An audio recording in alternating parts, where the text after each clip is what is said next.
Hi everybody. Today is my vendor cleaning day. Majority of my orchids are vendors, so this is the last which remains to be cleaned due to the blooming spike and the developing spike, which I have to be extra careful. Currently this is hanging on my IKEA Omar and I am in the shade. But first let's discuss, why should you clean a vendor? This seems very ridiculous to Asians. People in my country will definitely think so, but the rest of the world will agree with me when I say that over time, when you keep on spraying water and fertilizer no matter how much it's diluted, they can create mineral buildups on the surfaces of the leaf, inside and out. And especially when you have mineral buildup on the underside of the leaf, it is harder for the plant to breathe. Why? Because the stomatas on the underside is opening in the night, and the optimum intake of the, or rather the gas exchange, might not happen if they are clogged.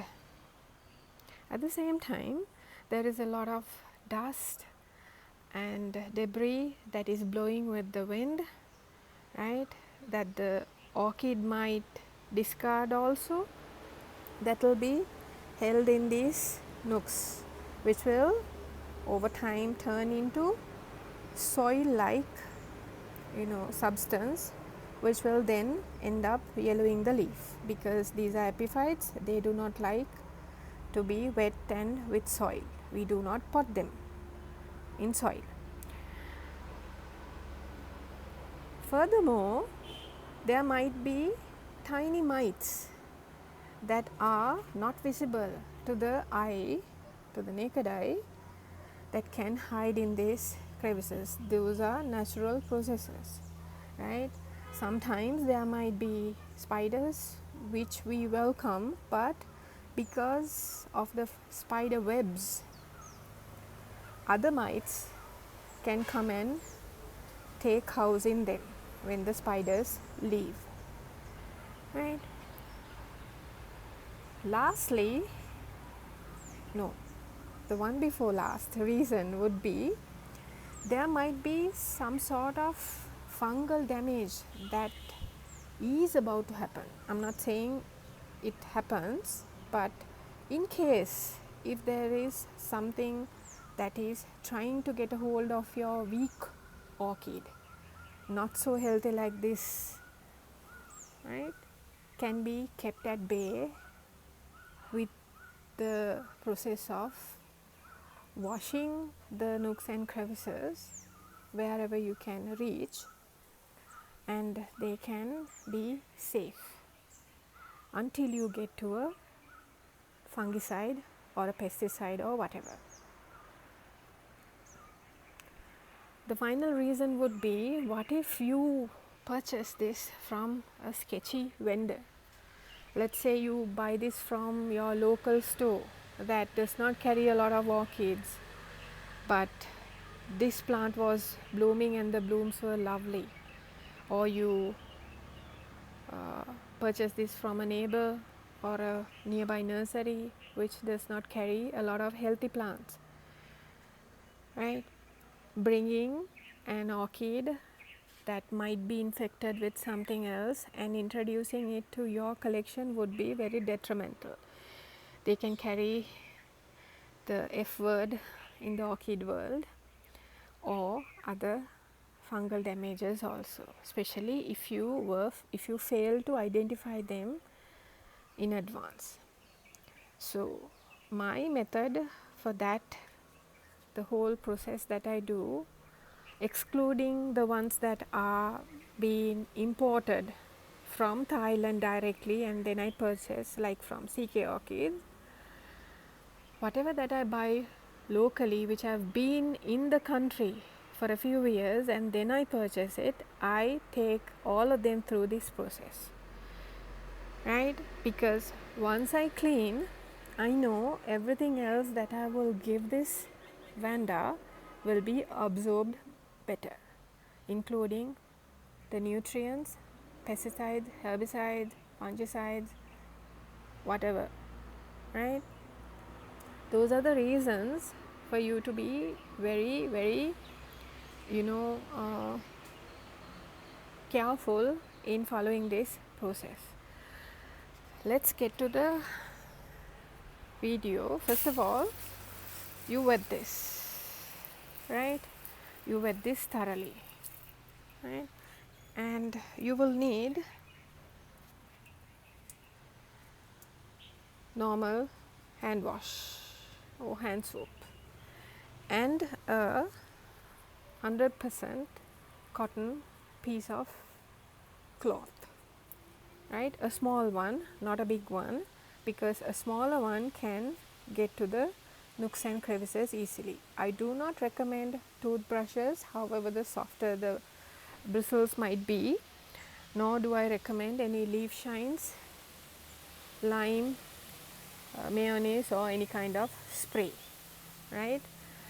These are freely available. You can use baby soap if you have, right, or dish soap also, right, in a mild dilution. Whatever that is softer on your hands will be softer on the leaves. So once you spray this down, you can take a bit of soap into this and you are cleaning whatever the algae that might be on the crown area, this and the leaf. When you're cleaning, you will not be holding a camera, so therefore hold the leaf from underneath with one hand and clean it from the other. Inside and out you have to clean. If I didn't have the camera in my hand, the vanda will not be shaking, right? Make sure the surrounding area is clear so your vanda will not snag on anything, especially your flower spikes. When you clean this, you do not clean the root part. Root part is just flushed. We do not clean any roots. If you want to clean roots of algae formation, you can spray baking soda. That is another economical household thing that you can find, ingredient you can utilize without fear, because I have used it and I have had nothing, because it's a product that would make all these structures and your water alkaline, right? It will just get rid of all the problems, rather the algae over here, and will clean up your roots also. I will tag that video onto the related videos of this if I can, or you can go down my playlist. It's not far behind, you can find it, right? Once you do this side, you can turn it around carefully and continue with the other side. The anthocyanin or the edemas, whatever, you cannot clean them, don't try to clean them, don't force your hand onto the leaf, just be soft. The upper structures are much more delicate because they have not hardened out, or they are in the process of hardening when compared to the bottom structures. So trying to get into these nooks and crevices with your piece of clothing, if you can do it, otherwise don't force it, but with the use of both of your hands you can actually accomplish that too, right? Whatever that does not come out, which is harder to reach, keep spraying water and putting some soap in that will automatically come off when you keep spraying. When this gets dry, keep on spraying water, that will get all the dust and debris and whatever the pests that are hiding killed and washed off. So this is very easy to do, right? Quickly you do this, right? Pump up your spray and flush this thoroughly, right? It's okay you getting water on the spikes or the buds, even fertilizer. That myth has been busted, right? Saying that the fertilizer getting on the flowers or buds totally destroy them. Might be true in Phalaenopsis' case, but not for Vandas, right? And definitely not any orchid in the nurseries, they get sprayed from the top. So that is obviously a myth, right? Just avoiding that to be on the safer side would be the best thing that you can do. You can turn this around and spray it again also, and once you spray this, what you need to do is to just take this out of the hanging place and append this, and keep this appended like this, holding this safely for like 10 seconds, so all the water gets dropped onto the floor, right? It is best to do this during a very windy and a very sunny time, but after you complete this process, do not go hanging this in direct sun. Make it filtered sun, right? It has to dry, but it should not go into a stress, right? Especially the Vandas which are blooming, we do not put them in the sun, direct sun. The longevity of the flowers will be very less. Guys, I have to tell you that I was enamored with the fragrance of this Kyra green. There's definitely Mimi Palmer and Tessellata in this. I have forgotten the parentage. Okay, rounding up, find a safe space, hang it, be in the shade yourself. Get your household tools ready, spray the water, clean algae here, dust and mites or pests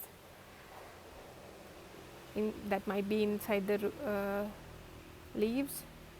Append this and then wash it and append it and dry it to hang. But here this should only be done every 6 months. Right? Do not do this once every month. That is highly unnecessary. You will do more harm than favors to your Vanda or your orchid by cleaning this frequently, right? Because the nutrient has to be there and the leaves cannot get distressed too much, so their photosynthesis will be disrupted, right?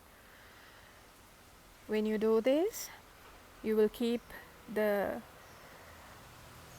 problems, fungal damages, pests, mites away and absorb nutrients more efficiently into your plant and not introduce unnecessary foreign problems to your Vandas if you do this, right? To your collection rather, with the new ones that you buy. So I hope you guys were educated and you got what you needed from this video. If you guys stayed until the end, please give me a like, comment, a subscribe, a share. Give me constructive criticism too. If you have further problems, please do state that in the comments, and whatever I forget to mention on the video, I will put them in the description and in comments. Have a great day wherever you are in the world. Thank you very much for watching. Bye bye.